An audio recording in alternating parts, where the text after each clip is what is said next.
Okay, ji, Assalamu alaikum. As you all know, I'm your course instructor Tubasi for the course Introduction to Food Science. So today I have gathered all of you for the revision class that whatever we have learned from 3rd Feb up till now, all the syllabus that has been included in your midterm will be discussed in this lecture. I hope I will be able to answer all your queries and I would like you guys to participate in this session as well. So let us start with the course content. So is there anyone who would like to share the existing knowledge of you, that what do you guys think, what is the existing content we have done for the midterm so far? Fatma Zafar, can you please elaborate the course content that is included?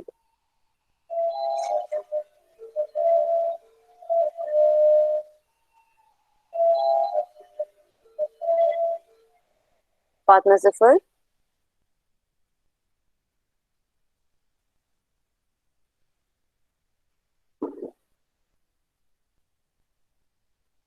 Anyone else?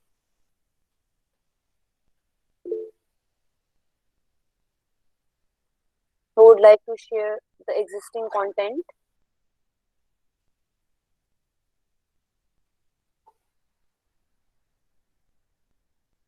Are you guys able to hear me?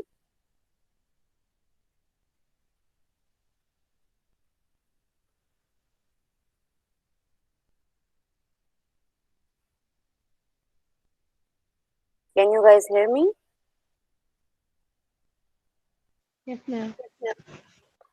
Okay please Noor Fatima, आप बता सकते हो क्या है course content अब तक जो हमने कवर किया है?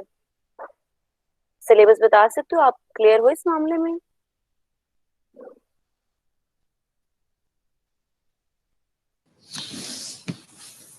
Yes ma'am. जी जन्नत बताइएगा ताकि सबको पता लग जाए, जरा बताइएगा आप। मैम फूड प्रोसेसिंग के बारे में पढ़ा है। ठीक है। फूड साइंस एंड टेक्नोलॉजी, ठीक है। Career opportunities. देन हमने पढ़ा था डेवलपमेंट इन फूड इंडस्ट्री। ठीक है। इसमें हमने पढ़ा था food preservation in ancient times and developments in other techniques. बिल्कुल। Then food industry in Pakistan, which yes. includes food and vegetable processing, beverage industry, baking industry, vegetable meat and oil industry, the industry, yes. ice cream manufacturing, fish processing, and conclusion. Yes. Then we have studied major food constituent, which includes water, carbohydrates, lipids, proteins, and food pyramid. Food diet yes. pyramid.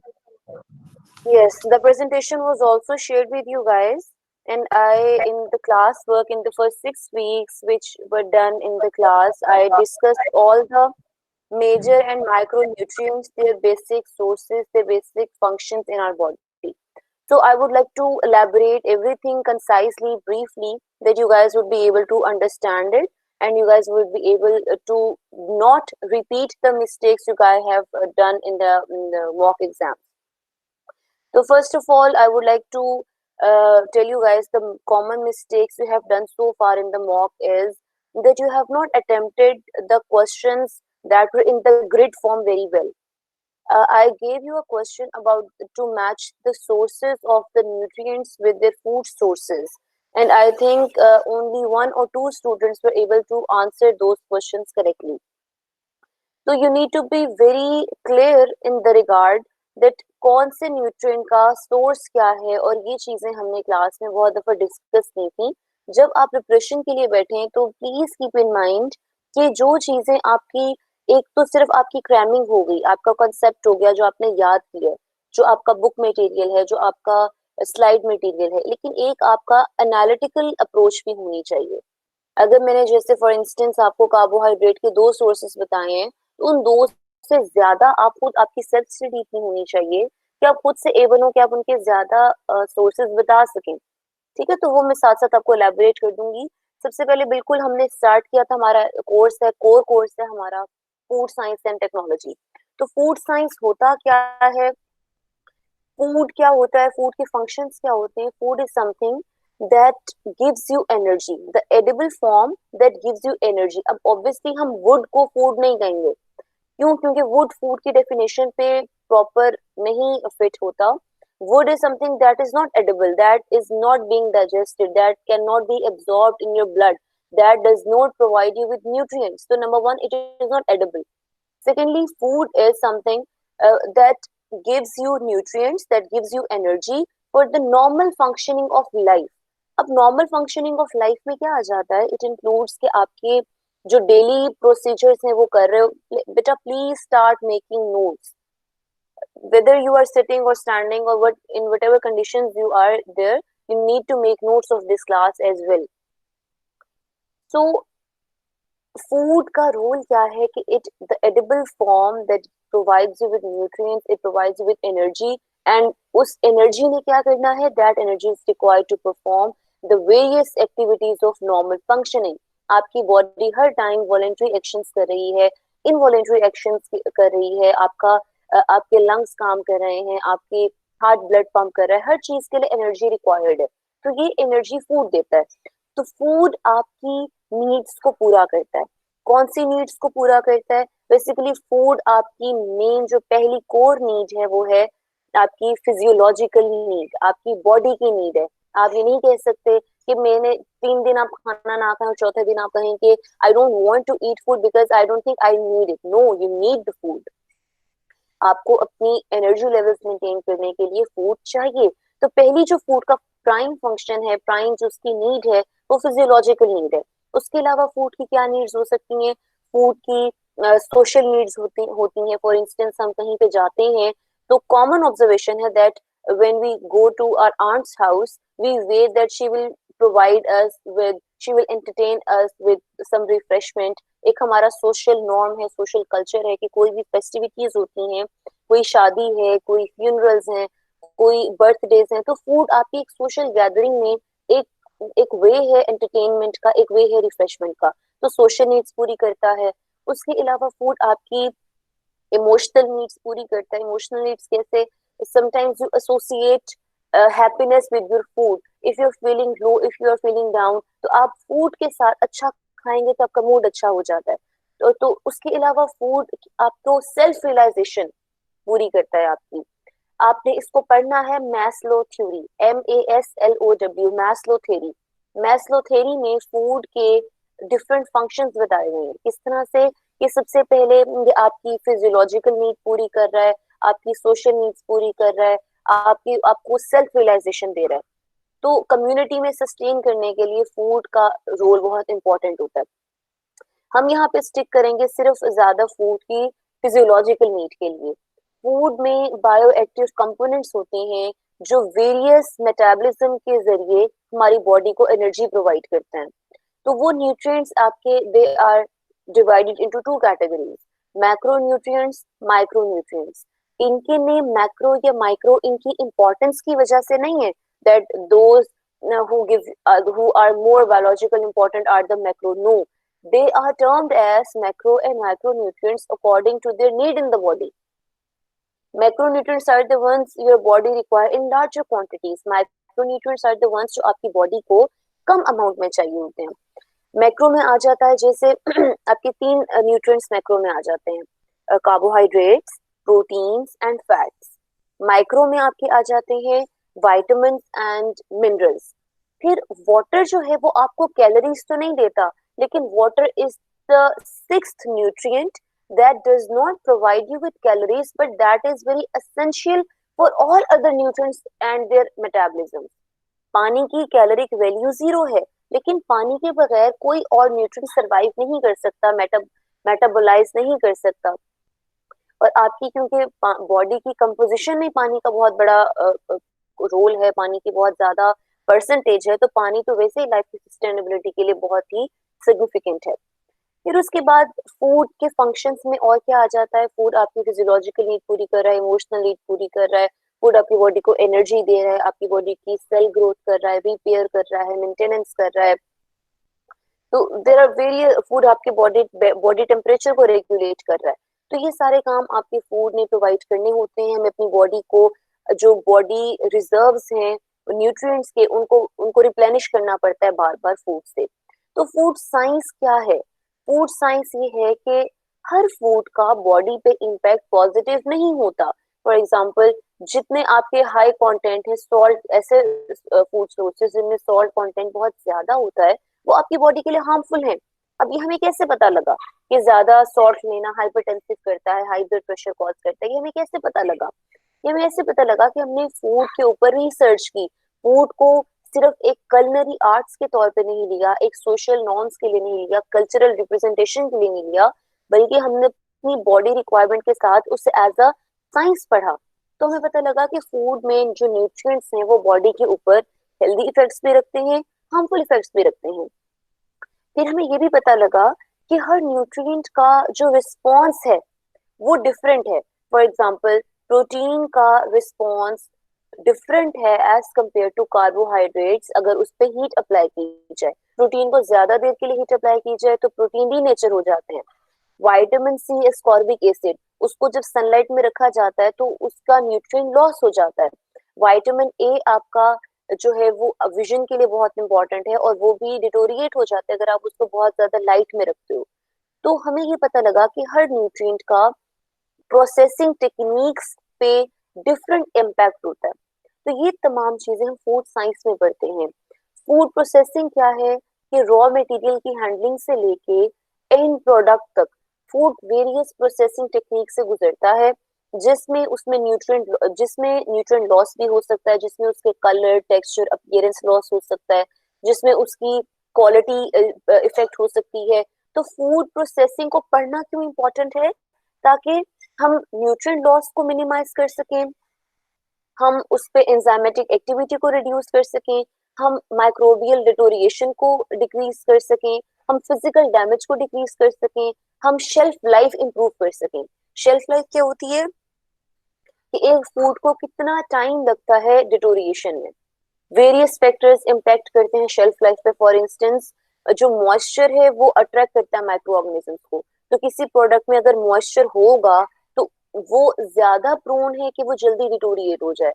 उसके लिए हम क्या करते हैं? Food processing technique common, उसमें हम ये कर सकते हैं कि हम उसमें वाटर कंटेंट रिमूव कर दें, उसको डिहाइड्रेट करते हैं, उसको सन ड्राई कर दें। अगर हम कोई ये फूड प्रोसेसिंग टेक्निक अप्लाई करेंगे तो हम अपने फूड को, उसकी शेल्फ लाइफ इंक्रीज कर देंगे, उसे बैक्टीरिया या पैथोजेनिक जो डिटोरिएशन है उससे प्रिवेंट कर सकते हैं। तो फूड प्रोसेसिंग और फूड साइंस का बहुत इंपॉर्टेंट रोल है हमारे करंट एरा में। फिर उसके अलावा हमने फूड प्रोसेसिंग टेक्निक्स, आपको कुछ पता होनी चाहिए, जैसे आपकी ब्लांचिंग की टेक्निक है, हमने डिस्कस की थी क्लास में। ये कॉमन टेक्निक है जो हम पीस को, मटर को फ्रीज करते हैं। तो फ्रीज करने से पहले हम उनको बॉइलिंग पॉइंट रीच होने से पहले तक गर्म पानी में थोड़ा 15 मिनट्स के लिए डिप करते हैं, उसके बाद हम उनको फ्रीज करते हैं। तो ब्लांचिंग एक ऐसी टेक्निक है जिसने पीस को लॉन्गर पीरियड ऑफ टाइम के लिए स्टोर करने के अनेबल किया। इसी तरह वेरियस फूड प्रोसेसिंग टेक्निक्स होती हैं, लाइक ड्राइंग, डिहाइड्रेशन, सब्लिमेशन। आपका इसके अलावा हो जाता है irradiation, ionizing irradiation. There are various food processing methods that increase the shelf life of the food, that prevent the food from the microbial damage, from pathogenic damage, and they does not affect the quality of the food by preventing the nutrient loss. Color loss, आपका color is a very subjective quality. आप food के colour को बाद में भी add कर सकते हो। आप फ्लेवर भी है, वो भी बड़ी सब्जेक्टिव क्वालिटी है, फूड का फ्लेवर बाद में भी इनहांस कर सकते हो एडिटिव डाल के। लेकिन न्यूट्रिएंट इज वेरी इंपॉर्टेंट। तो न्यूट्रिएंट पे या क्वालिटी पे कॉम्प्रोमाइज ना हो, इस वजह से फूड प्रोसेसिंग एक बहुत ही वास्ट एरिया है और उसमें बहुत ज्यादा काम किया जाता है और उस पर एक काम करने की जरूरत है। अच्छा, फिर उसके अलावा हमने फूड प्रोसेसिंग और फूड साइंस को डिस्कस किया था। हमने फूड साइंटिस्ट के रोल को डिस्कस किया था कि उनके रोल्स क्या हो सकते हैं, उनके एग्रीकल्चर में क्या रोल है, उनकी दिए गए डाटा के ऊपर फूड एनालिसिस होता है और उसके ऊपर पॉलिसीज बनती हैं। फूड साइंटिस्ट का रोल होता है कि वो प्रिवेंशन के मेथड्स निकालें, प्रोसेसिंग मेथड्स निकालें, क्वालिटी को इम्प्रूव कराएं, शेल्फ लाइफ को इम्प्रूव कराएं, बैक्टीरियल डैमेज से, डिटोरिएशन से प्रिवेंट करवाएं, न्यूट्रिएंट लॉस से ऐसी स्कीम्स दें कि न्यूट्रिएंट लॉस जो है वो मिनिमाइज हो सके, तो फूड साइंटिस्ट के जो है वो रिसर्च एरियाज में बहुत इम्पोर्टेंस है उनकी।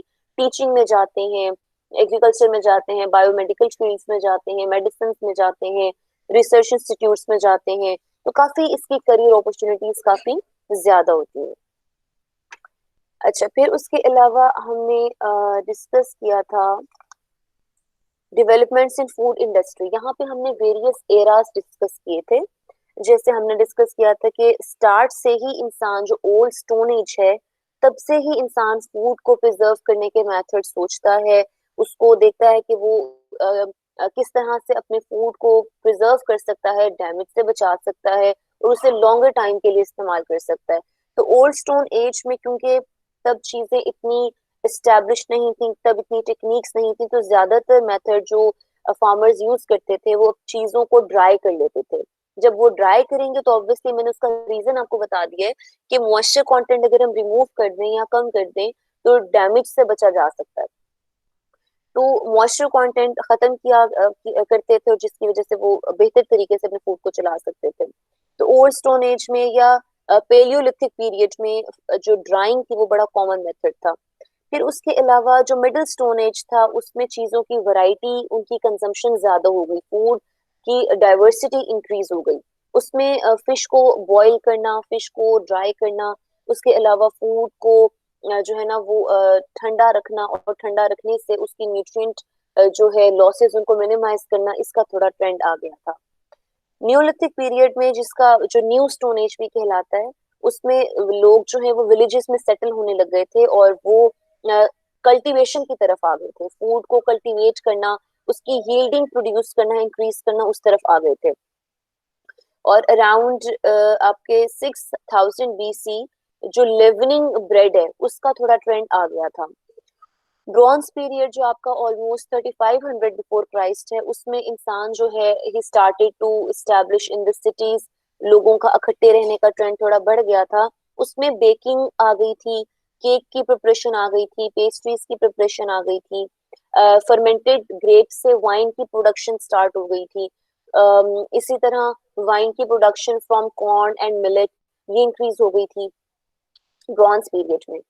फिर उसके बाद ब्रॉन्ज पीरियड में टेक्निक्स आ गई थी वेरियस, जैसे filtration was common, flotation was common और लैक्टिक फर्मेंटेशन वाज कॉमन। फिर उसके अलावा आयरन एज आया। Iron age was around 1500 BC। Iron age में डेवलपमेंट्स हुई, खास तौर पर there were much development seen in agricultural department. और रोमन एम्पायर में रोमन्स जो थे, they increase the use of pickling, they increase the use of using vinegar. तो फर्मेंटेशन की टेक्निक्स आ गई, फूड प्रिजर्वेशन मेथड्स जो हैं उन्होंने यूज करना शुरू किए। Romans were the first who used brine. And what is brine? Brine is the 5% solution of sodium chloride in water. तो सॉल्ट को वाटर में डाल के वो फ्रूट्स और वेजिटेबल्स को उसके अंदर डाल देते थे, जिससे एंजाइमेटिक एक्टिविटी जो है वो रिड्यूस हो जाती थी, और वो एंजाइम जो कि फूड की क्वालिटी खराब करते हैं वो मिनिमाइज हो जाते थे। ब्रूइंग इंडस्ट्री आपकी बढ़ गई थी आयरन एज में। उसके अलावा बेकिंग, विनेगर का यूज, चीज की प्रिपरेशन दैट वाज इंक्रीज्ड, और फूड एडल्ट्रेशन की प्रैक्टिस कॉमन हो गई थी आयरन एज में। What is food adulteration? The mixing और the substitution of food with non edible things. जैसे फॉर एग्जांपल जो मिल्क मैन है वो 2 लीटर मिल्क में 1 लीटर पानी ऐड करके उसे 3 लीटर करके उसको एज मिल्क सेल करता है। तो फूड एडल्ट्रेशन का प्राइम मकसद पैसे कमाना होता है, प्रॉफिट मेकिंग होता है, लेकिन ये बहुत हैजर्डस भी हो सकता है। अब फॉर इंस्टेंस हमें पता ही ना हो कि ये व्हाइट कलर का liquid whether it is pure milk और नॉट, क्या पता उसमें कोई कलर ऐड किया हो, क्या पता उसकी कंसिस्टेंसी अच्छी करने के लिए उसमें स्टार्च ऐड की हो। कॉमन ऑब्जर्वेशन है कि हमें जो दही है, जो योगर्ट है, वो बाहर से हम लेते हैं तो हमें खुद भी कई जगह से लेके फीलिंग आती है कि ये प्योर नहीं है। तो उसमें क्या किया जाता है, उसमें स्टार्च ऐड किया जाता है उसकी कंसिस्टेंसी इंक्रीज करने के लिए। तो ये फूड एडल्ट्रेशन, जैसे दालों में मेटालिक ऑब्जेक्ट, जैसे 10 किलो दाल है उसमें हाफ केजी कोई स्टोन्स डाल देते हैं ताकि वो उसका टोटल बल्क इंक्रीज हो जाए, टोटल उसका साइज ज्यादा हो जाए। तो प्रॉफिट मेकिंग इसका प्रोसेस है। तो फूड एडल्ट्रेशन जो है वो अराउंड आयरन एज में स्टार्ट हो गई थी। फिर उसके अलावा इसमें ये था कि फिश जो है वो उसका यूज बहुत ज्यादा हो गया था अमंग ग्रीक्स एंड रोमन्स, और ग्रीक्स ने फिश की प्रिजर्वेशन स्टार्ट कर दी थी डिफरेंट फॉर्म्स में, और उन्होंने मीट की को प्रिजर्व करना शुरू कर दिया था और सॉसेजेस बनाने लग गए थे। तो ये वेरियस एरा में जो फूड साइंस है it is as old as the man, ये प्रिमिटिव टाइम से स्टार्ट है। तब टेक्निक्स डिफरेंट थी, आज टेक्निक्स डिफरेंट हैं। तब भी फूड का मकसद क्या था कि आपकी फंक्शनिंग को सपोर्ट करें, और उन लोगों का मकसद क्या था कि फूड को ज्यादा टाइम के लिए एडिबल फॉर्म में रखें, बैक्टीरियल डैमेज डिटोरिएशन डिले करें। तो फूड प्रोसेसिंग तब से ही स्टार्ट है, मेथड्स में डिफरेंस आया है, लेकिन ये एक बहुत ही प्रिमिटिव साइंस है। फिर उसके अलावा हमने डेवलपिंग जो पुराने जमाने में जो techniques that were used in the primitive areas, in the primitive ages, they were mainly the cold storage technique. Cold, अगर आप if you drop the temperature of a certain thing you can increase its shelf life. आप चीजों का temperature कम करते हो तो आप उसमें बैक्टीरियल एक्टिविटी, उसकी एंजाइमेटिक एक्टिविटी, उसकी डिटोरिएशन को डिले कर सकते हो। तो जो बहुत ही प्रिमिटिव तरीका था, वो फिश को लाते, फिश को कैप्चर करते थे, और फिर उसके अलावा उसमें वो फिश को बर्फ में दबा देते थे। तो ठंडा करने से, तब उन्हें रीजन शायद ना पता हो, लेकिन ठंडा करने से, ठंडा रखने से फिश की डिटोरिएशन नहीं होती थी, या फिश जो है वो लॉन्गर पीरियड ऑफ टाइम के लिए कंज्यूम करने के काबिल होती थी। तो कोल्ड स्टोरेज और freezing are the the oldest methods of food preservation techniques. Chilling and ice storage are known to Chinese since 800 BC। उसके अलावा Romans were used to build the cold cottages, जिसमें वो स्पेशली इग्लू बनाते थे, cold cottages बनाते थे, food वहां जाके स्टोर करते थे। फिर उसके अलावा उनका जो ये मेथड था, वो जो मेन इन्वेंशन हुई थी रेफ्रिजरेशन की। बेटा there is a difference between refrigeration and freezing. You must know the temperature ranges in refrigeration and freezing. This is your assignment, this is your task to look up to it. तो जो refrigeration system आया था वो तकरीबन 19th century में आया था। तो तब जो है वो कमर्शलाइजेशन हुई, लोगों ने रेफ्रिजरेटर्स खरीदना शुरू किए और घरों में कॉमन हुए। उससे पहले वो जो नेचुरल आइस है, स्नो है, उसके अंदर डिप करते थे। दूसरी common technique was drawing and dehydration, कि आप मॉइस्चर कंटेंट मिनिमाइज कर दो और डिटोरिएशन जो है वो डिले हो जाएगी। फ्लावर मिलिंग एक प्रोसेसिंग टेक्निक थी। सीरियल्स जो हैं उनको, क्योंकि आपका स्टेपल फूड होते हैं पूरी दुनिया में, mainly cereals, whether they are wheat, rice, barley, oats, corn, cereals जो है उन पे बहुत ज्यादा सिग्निफिकेंट होते हैं स्टेपल फूड्स में। Task is Aishamjit, the task is to look up to the values of refrigeration and freezing, because both of these terms are different. Refrigeration is that you keep the food up till a temperature that it is not frozen, but it is cold enough to reduce the bacterial activity. And freezing is something that the moisture content is converted to ice. वो freeze हो जाएगा। Temperature ranges आपने इसकी तैयार करनी है। Okay, so flour milling was also very common practice, and there were various stages in flour milling that includes the pounding. For that was basically the handling, the picking, the harvesting, the pounding, the milling procedures, the grinding procedures. तो ये flour milling के various steps थे, food processing techniques थी जो old age में use होती थी। Dairy industry में फूड एवेपोरेटर जो था that was introduced in around 1835। उसमें मिल्क एवेपोरेटर जो है उसका इस्तेमाल आया था, और फूड कंडेंसेशन का, मिल्क कंडेंसेशन का प्रोसेस आया था। It was around 1856 to 1878। तो मिल्क को कैसे स्टोर करना है, दो मेथड्स इस्तेमाल किए जाते थे पुराने। एक आपका एवेपोरेशन था, एक आपका कंडेंसेशन था। दोनों में आप मिल्क की क्वालिटी को डैमेज के बगैर उसको लॉन्गर पीरियड ऑफ टाइम के लिए यूज कर सकते थे। इरेडिएशन, यानी आप गैमा रेज में, बहुत कंट्रोल्ड गैमा रेज में फूड को इरेडिएट करते थे, जिससे ना तो सिर्फ माइक्रो ऑर्गेनिज्म किल हो जाते थे, बल्कि उसमें जो रिमेनिंग स्पोर्स थे वो भी डोरमेंट हो जाते थे, और उसकी शेल्फ लाइफ फूड की बहुत इंक्रीज हो जाती थी। तो अराउंड 20th सेंचुरी में फूड इरेडिएशन का कॉन्सेप्ट इंक्रीज हुआ था, और फ्रांस में जो है एक्सरेज जो है उनका यूज हुआ था, और उसकी वजह से फूड को डिफरेंट साइंटिस्ट को अवार्ड भी किया गया था। फिर उसके बाद हमने चैप्टर 4 में डिस्कस किया था फूड इंडस्ट्री इन पाकिस्तान, कि पाकिस्तान में क्या टेक्निक्स यूज होती हैं, पाकिस्तान की इंडस्ट्री में क्या तरीके हैं। उसमें फ्रूट्स और वेजिटेबल प्रोसेसिंग हमने सबसे पहले पढ़ी थी। तो इसमें आपको पता होना चाहिए कि पाकिस्तान मेनली एग्रीकल्चरल कंट्री है। पाकिस्तान की एग्रीकल्चरल होने की वजह से इसका ज्यादा रुझान फूड में फ्रूट्स और वेजिटेबल्स की तरफ है। इसकी कंजम्पशन ज्यादा होती है, इसकी यूज ज्यादा है, इसकी प्रोडक्टिविटी ज्यादा है, इसकी स्टोरेज ज्यादा है। तो इसमें आपके जो कॉमन फ्रूट्स हैं वो आपके बनानास, एप्पल, सीजनल फ्रूट्स बहुत ज्यादा है पाकिस्तान में। अब जैसे आजकल जो सीजन है उसमें आपके पास गावा बहुत कॉमन है, स्ट्रॉबेरीज बहुत कॉमन है, एप्पल एंड जो बनाना है दैट इज ऑल 4 सीजन। तो आपको फूड की अवेलेबिलिटी अच्छी है पाकिस्तान में।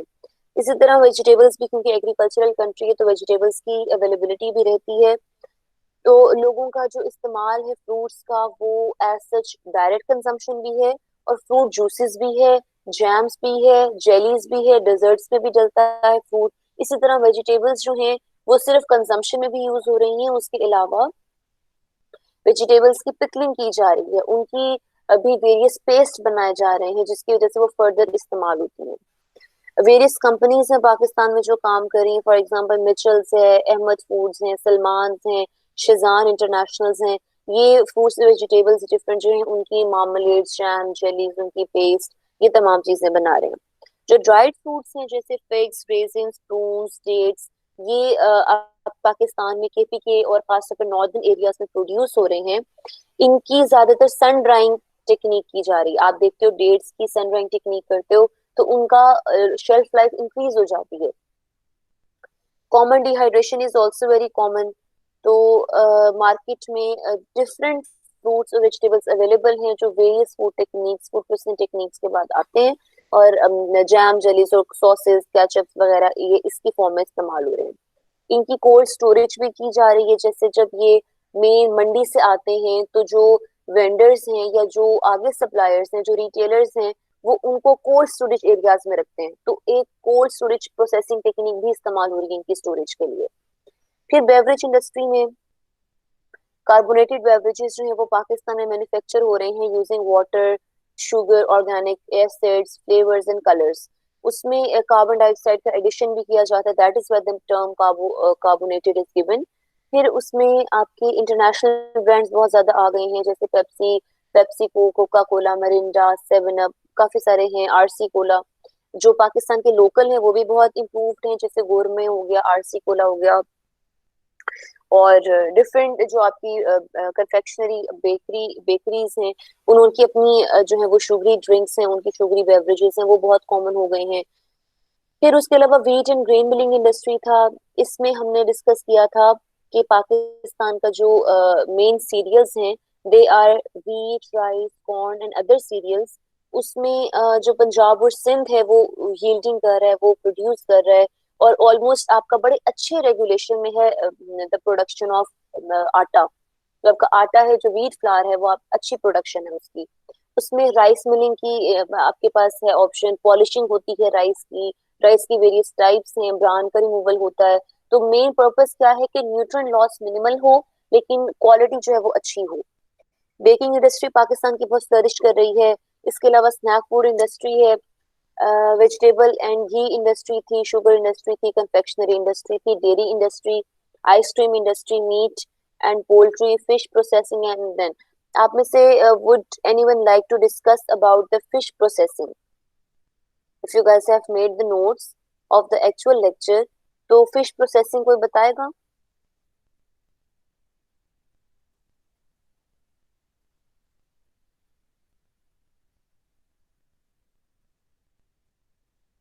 जारा शाहिद फ्रॉम सेमेस्टर 1, आप डिस्कस करेंगी कि फूड फिश की प्रोसेसिंग क्या होती है?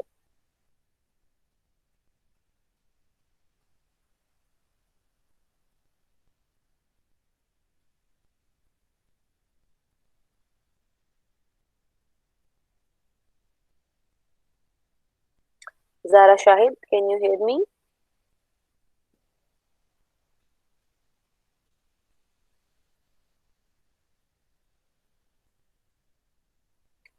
Okay, class, are you guys sleeping? No, ma'am. Okay, Avish, Yes, Avish, ma'am. would you like to tell me that Pakistan में फिश की कंजम्पशन कैसे हो रही है? क्या क्या किस फॉर्म में आपके ख्याल में पाकिस्तान में फिश की अवेलेबिलिटी कैसे है?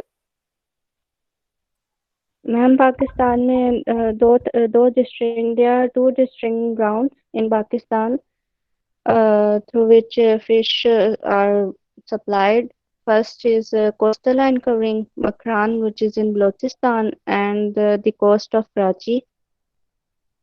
Very nice. हम इसको कंज्यूम कैसे कर रहे हैं फिश को? आज पाकिस्तान में फिश अवेलेबल कैसे है? किन किन फॉर्म्स में अवेलेबल है?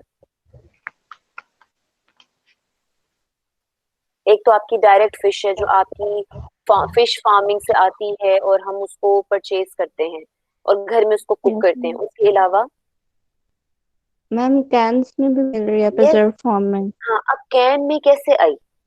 कोई इनकी प्रोसेसिंग टेक्निक से ही आई ना कि फूड प्रोसेसर्स या फूड साइंटिस्ट ने क्या किया? कैनिंग में क्या किया जाता है? सॉल्ट कंटेंट मॉनिटर किया जाता है।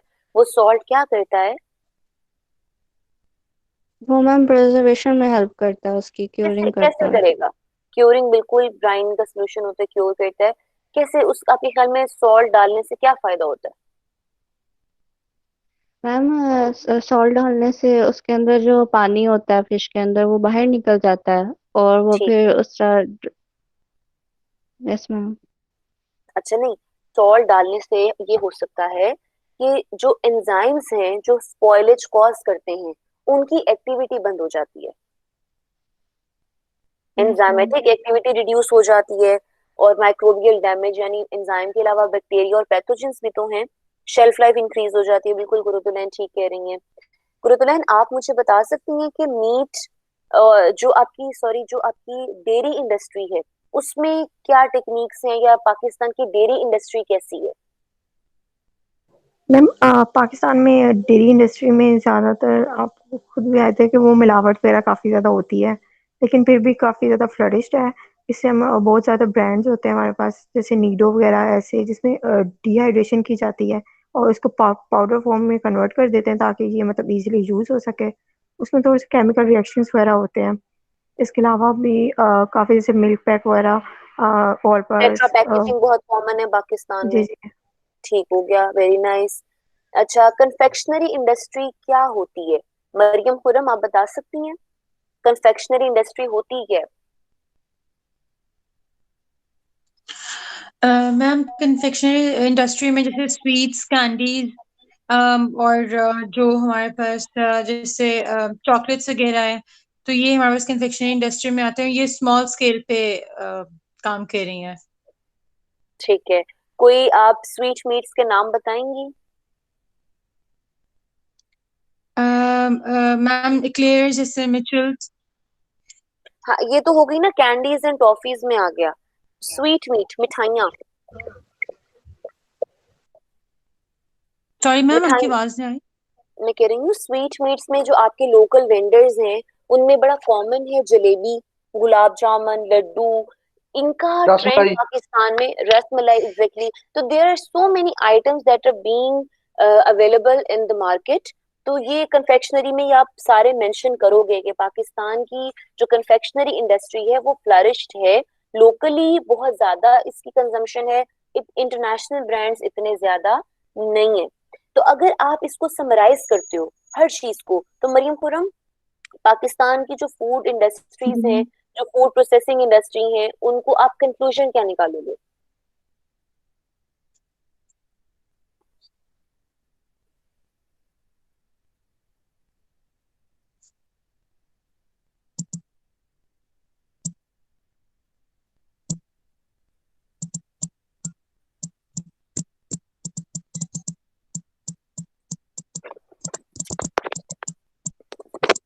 I cannot hear you properly.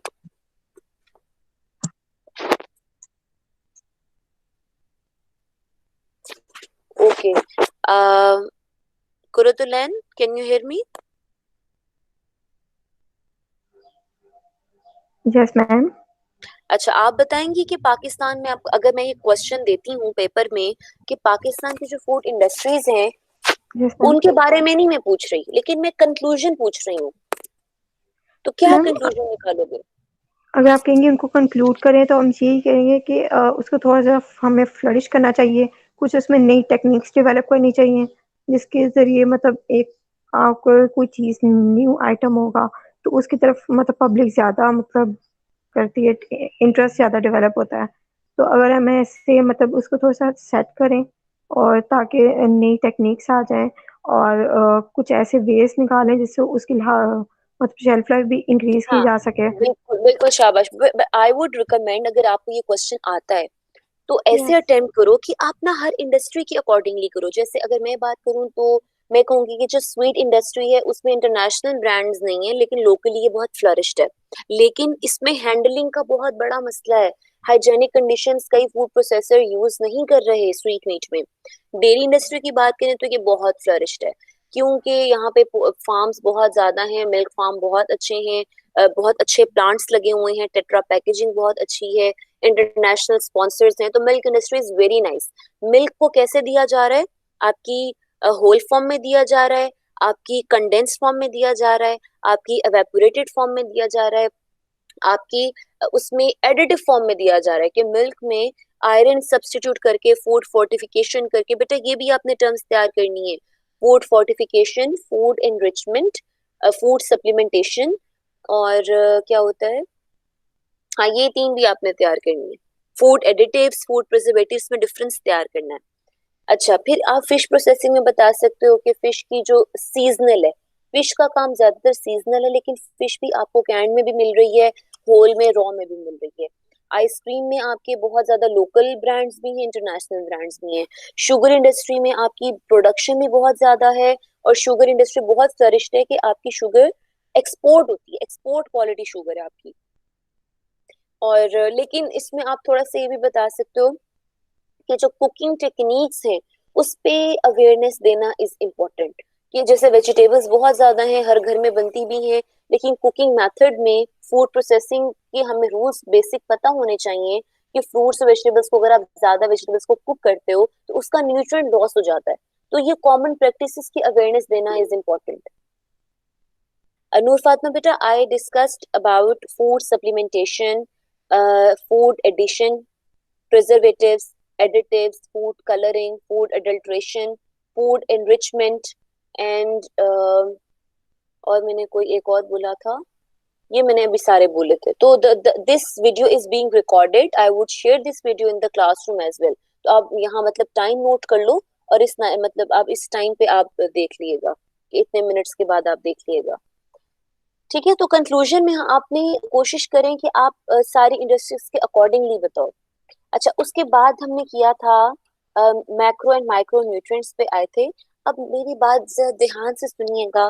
देखो बेटे, there are 6 total nutrients, 3 are macro, 3 are micro. आप सोर्सेज इनके अच्छे से तैयार करो। मैक्रो में आपके पास 3 चीजें हैं, कार्बोहाइड्रेट, प्रोटीन एंड लिपिड्स।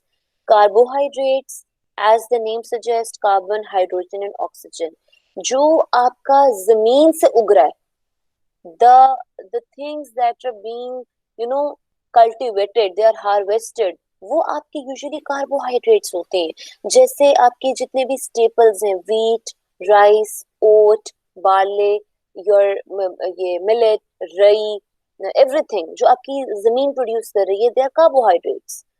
फिर there is only one carbohydrate that is from animal source, only one, and its name is lactose. Lactose is found in milk, बाकी जितने कार्बोहाइड्रेट हैं ये जमीन से पैदा हो रहे हैं। ठीक है, तो कार्बोहाइड्रेट के सोर्सेज आपके बेसिक जो जमीन से कल्टीवेट हो रहे हैं, सीरियल्स हैं आपके, प्लांट्स, फ्रूट्स, ये तमाम चीजें कार्बोहाइड्रेट हैं।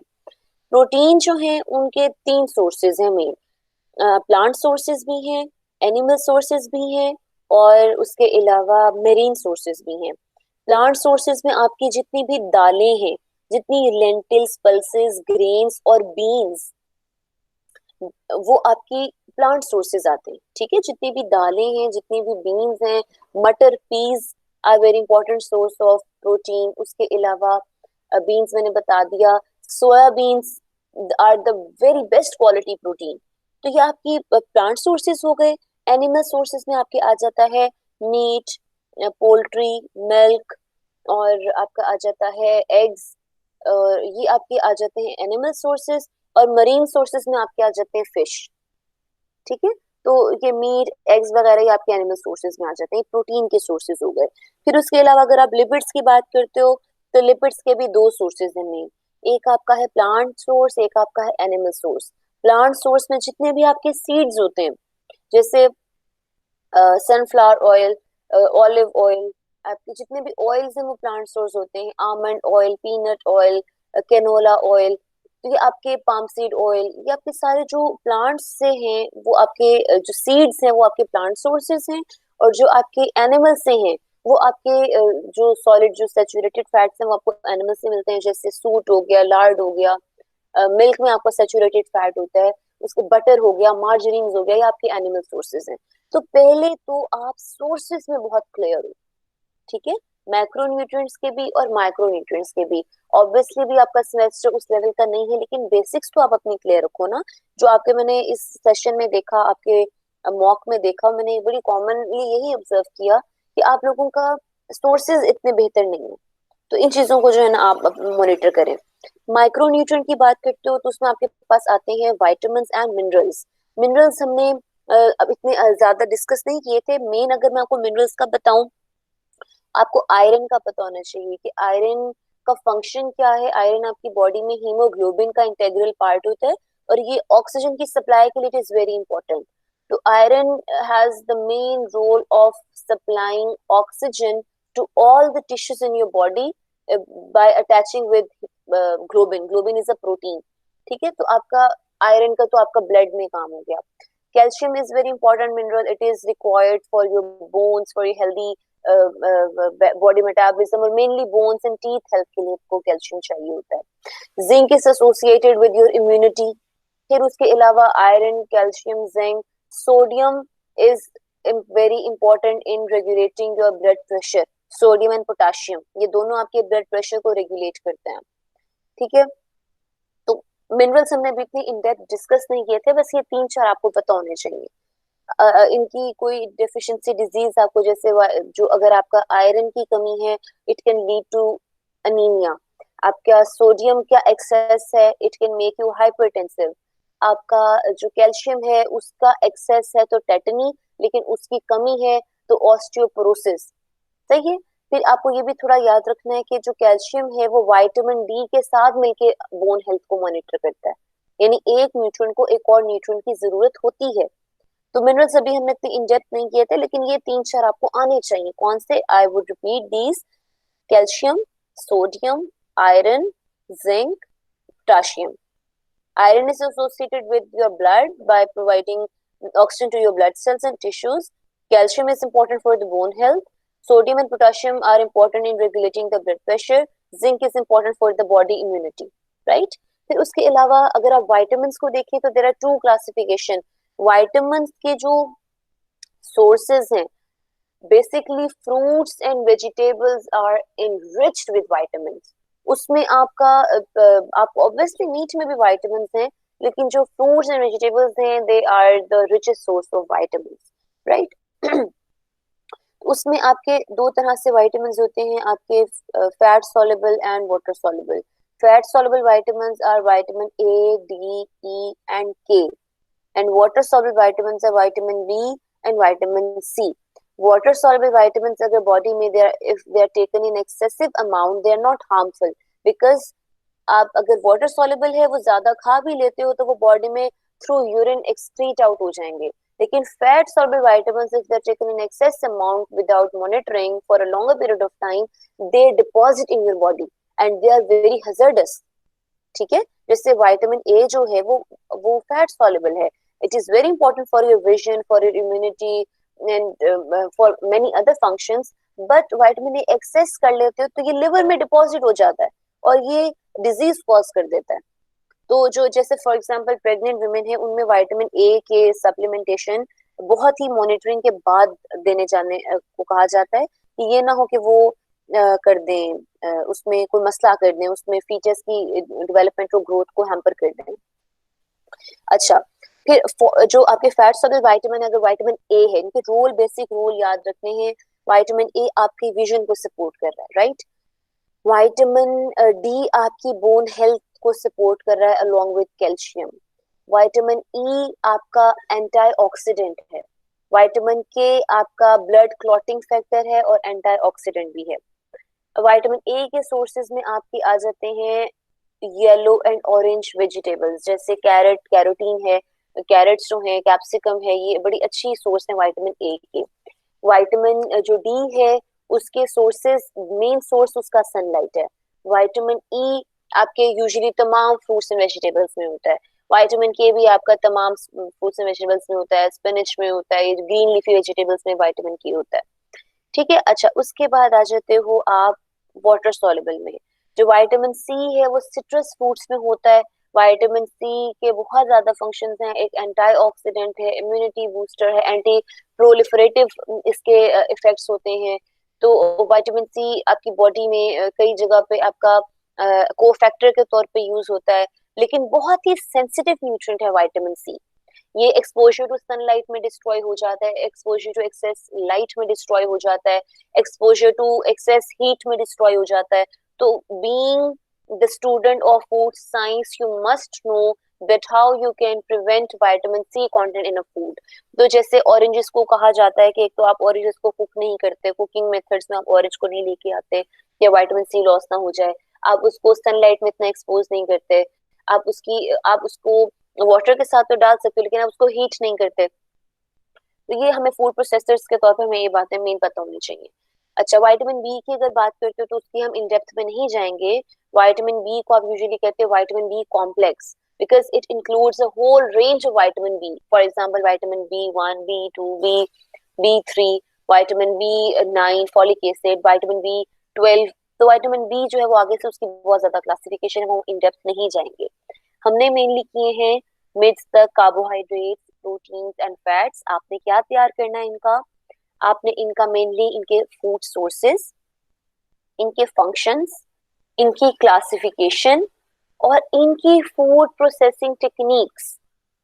जैसे हमने जब अगर कार्बोहाइड्रेट की बात की थी तो हमने देखा था कि मिलिंग प्रोसीजर्स क्या होते हैं, हमने देखा था कार्बोहाइड्रेट के भी हमने जेलेटिनाइजेशन की बात की है स्टार्चेस में, हमने कैरामलाइजेशन की बात की है कि ज्यादा आप स्टार्च को हीट करते हो तो आप कुक करते हो स्टार्च को नहीं, ये शुगर को, मोनोसेकेराइड्स को, तो ये आपको कैरामल का फ्लेवर देती हैं।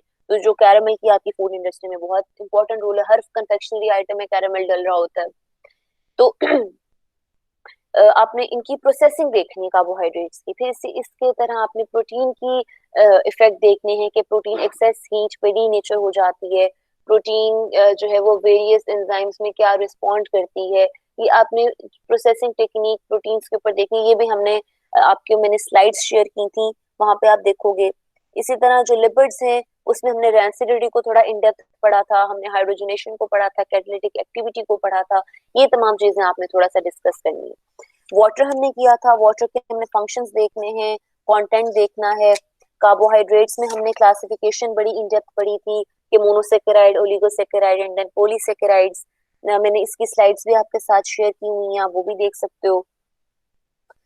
फिर हमने जो है लिपिड्स में फैट्स एंड ऑयल्स पढ़े थे।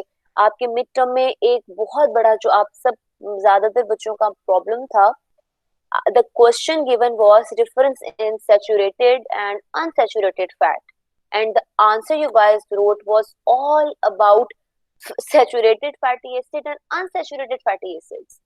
You discussed about the fatty acids. The question being given to you was saturated and unsaturated fat. You named palmitic acid, your stearic acid. These are the fatty acids. You had to give in the soot, lard as the sources, not the palmitic and stearic acid. तो ये चीज आपको जो है वो तैयार करनी है, थोड़ा इन डेप्थ जाके तैयार करनी है। हमने फैट्स एंड ऑयल्स की प्रॉपर्टीज डिस्कस की थी, they are very important. Saponification उसमें आ रहा था, उसमें जो लिपिड्स की, फैट्स की हाइड्रोफोबिक प्रॉपर्टीज हैं वो डिस्कस करनी है आपने। आपने उनकी रैंसिडिटी हमने देखी थी, रैंसिडिटी में हाइड्रोलिटिक रैंसिडिटी थी, ऑक्सीडेटिव रैंसिडिटी थी, लाइपेज का रोल आपने देखना है। फिर आपने इसमें जो है वो स्पॉनिफिकेशन मैंने बता दी, एमल्सिफिकेशन बताना है आपने, एमल्जन्स बनते हैं वो बताना है आपने, एप्लीकेशन बतानी है, न्यूट्रिशनल सिग्निफिकेंस बतानी है। I have shared a slide with you guys जिसमें हमने कंटेंट निकाला था कि अगर कोई चीज 50 ग्राम कार्बोहाइड्रेट है तो उसमें कितनी कैलोरीज होंगी, तो ये मैंने उसमें आपको मेंशन किया हुआ है स्लाइड्स के लेक्चर में। प्रोटीन्स में आपको अमाइनो एसिड की बड़ी क्लैरिटी होनी चाहिए, essential, non essential, complete proteins, incomplete proteins, biological important proteins, peptide linkage का पता होना चाहिए, सोर्सेज में बहुत क्लियर होने चाहिए, प्रोटीन की एप्लीकेशंस आनी चाहिए कि फंक्शनल रोल क्या होती है प्रोटीन्स के, उसमें सॉल्युबिलिटी क्या है, फॉर्मिंग क्या है, emulsification, gelling ability, nutritional quality, ये तमाम चीजें हमने देखी थी। हमने उसके अलावा देखा था कि प्रोटीन में अगर आप हीट देते हो प्रोटीन को तो प्रोटीन फूड्स पैलेटेबल बन जाते हैं। फिर प्रोटीन में जो जेल फॉर्मिंग जो है वो उनकी प्रॉपर्टीज होती हैं। प्रोटीन डीनेचरेशन एक बड़ा इंपॉर्टेंट कंसिडरेशन होती है फूड प्रोसेसिंग में। तो बेसिक आपने फूड टेक्निक्स और फूड प्रोसेसिंग इफेक्ट देखने हैं मैक्रोन्यूट्रिएंट्स के ऊपर, ठीक है।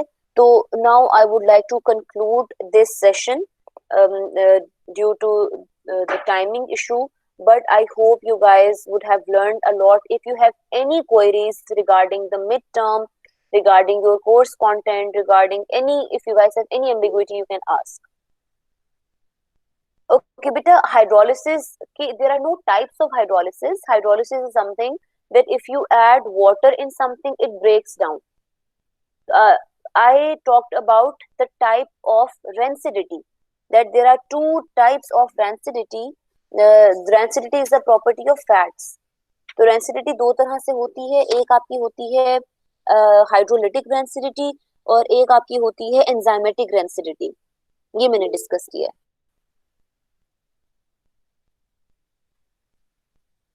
ठीक है, तो rancidity में आपके चेंज आ जाता है फैट के कलर में। जैसे आप जो बटर है वो फ्रिज में रख दो,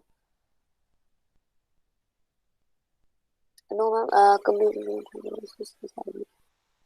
okay, that was about, yes, that was the characteristic for carbohydrate, that monosaccharides are not hydrolyzable.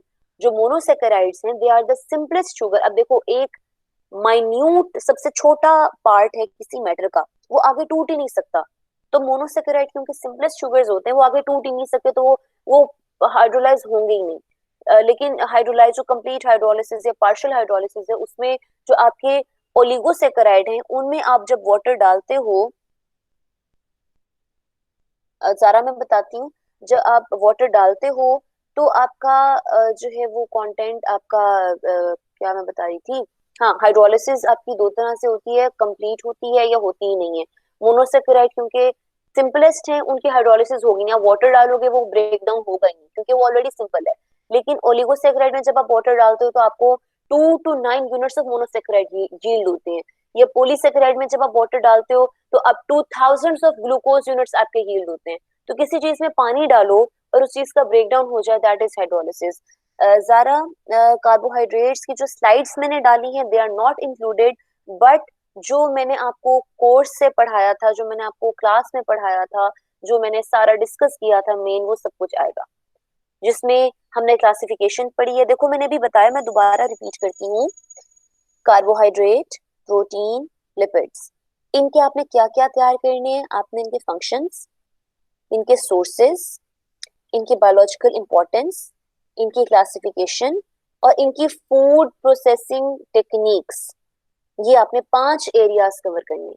ठीक है, I am repeating again, carbohydrate, protein, fat, ये अगर आपके मैक्रो न्यूट्रिएंट हैं तो इनके सोर्सेस, फंक्शंस, प्रॉपर्टीज, इनकी जो है क्या मैंने बताया था अभी, इनकी फूड प्रोसेसिंग टेक्निक्स और इनकी ये 5 चीजें आप देख लीजिएगा, मैंने रिपीट भी कर दी है लेकिन आप वीडियो में एक दफा दोबारा सुन लीजिएगा, ये आपने कवर करनी है। सोर्सेज और फंक्शंस में बहुत क्लियर हो, इनका न्यूट्रिटिव इंपॉर्टेंस बहुत क्लियर हो, उनके फंक्शंस बहुत इंपॉर्टेंट हो, समझ आते हो आपको। Any else question? अच्छा, we will see about that Munib, अभी कुछ कंफर्म नहीं है।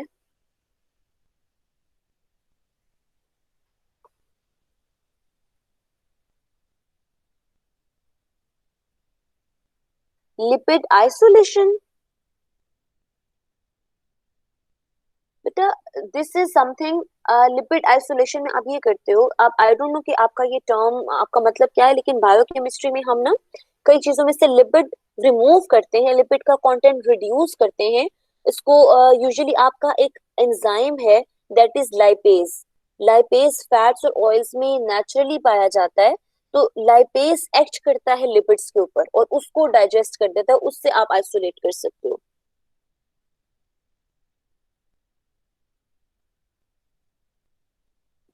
लाइपेज इसमें एंजाइमेटिक एक्टिविटी का रोल है।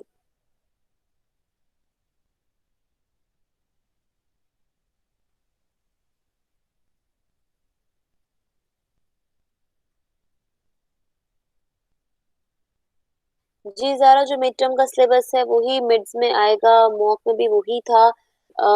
लेकिन आपको क्लियर नहीं था शायद, तो मॉक इसलिए आप लोगों के इतने वो नहीं हैं अच्छे।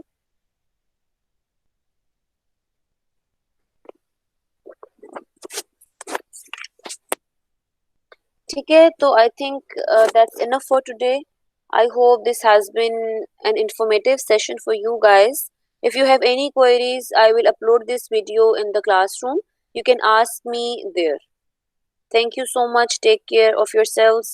Stay home. Be safe. Allah Hafiz.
अस्सलाम वालेकुम नज़ीहा।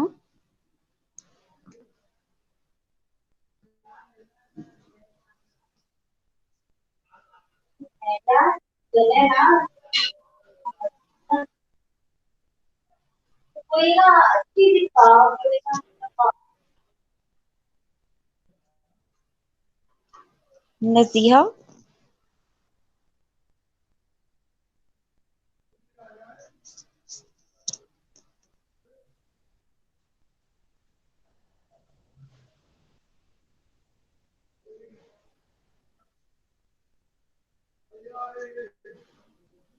नज़ीहा,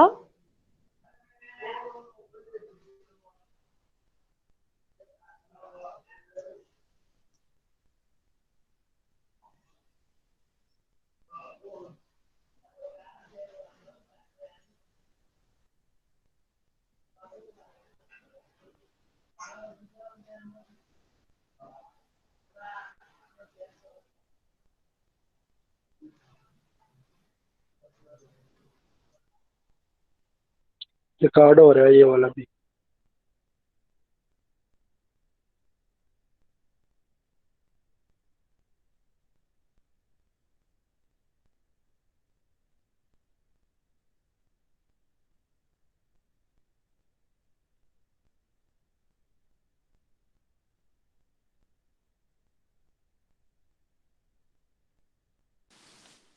हेलो, हाँ क्या बात है?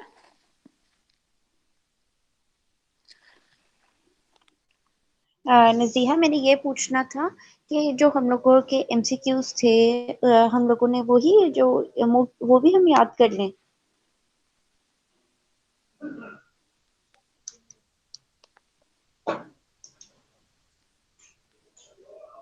यार देखो मुझे सही तरह पता नहीं है मेरा, क्योंकि अभी देखो मिड्स में जो है वो तो काफी सारे मैम ने अपने से दिए थे, तो हमें जो सोर्स आइडिया दे दिया उसमें से आएगा।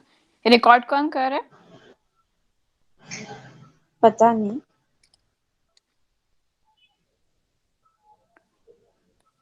किसने रिकॉर्डिंग पे लगाया हुआ है? हाँ हाँ, तो इसका मतलब कि हम लोग वो वाले भी रिवाइज कर लें और ये वाले भी रिवाइज कर लें, और मैम ने तो कंटेंट वो ही बताया। हाँ जी। अच्छा, ये किसने ये लगाया हुआ है?